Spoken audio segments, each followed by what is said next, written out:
غیر ملکی خواتین کے مقدمے میں رضا ڈار سمیت 4 ملزمان کے جسمانی ریمانڈ میں مزید 5 روز کی توسیع کر دی گئی۔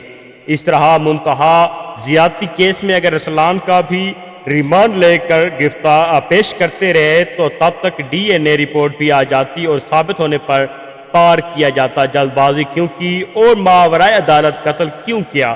امیر کا قانون الگ اور غریب کا الگ، دو قومی نظریہ صاف نظر آ رہا ہے۔ آپ کو ناظرین آگاہ کرتے چلیں کہ چند دن پہلے ایک سوشل میڈیا پر اور میڈیا پر ایک خبر زینت بنی کہ غیر ملکی خواتین جو باہر ملک سے یہاں پر سرمایہ کاری کے لیے آئی تھیں رضا ڈار کی گرفت میں آئیں۔ رضا ڈار کون ہے؟ رضا ڈار اسحاق ڈار کے پوتے بتائے جا رہے ہیں، وہی ہیں، اور ان میں ان کا جو کلیدی کردار بتایا جا رہا ہے اس وقت کے ذرائع کے مطابق، اور بھی کافی سارے جو افراد ہیں ان میں شامل ہیں کہ انہوں نے 2 غیر ملکی خواتین کو ورغلا کر کاروبار کی صورت میں پاکستان بلایا اور ان کو اغوا کر کے بند کیے رکھا، اور پھر ان کے ساتھ زیادتی کی گئی، زیادتی کرتے رہے۔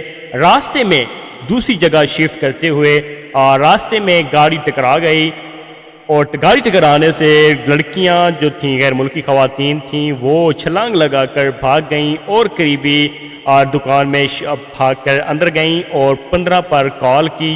15 پر کال کرنے کے بعد مقامی پولیس بھی آ گئی، جس کے بعد 1 دن بعد 2 دن بعد یہ معاملہ ہائی لائٹ ہوا اور انٹرنیشنل نیشنل میڈیا کی زینت بنا۔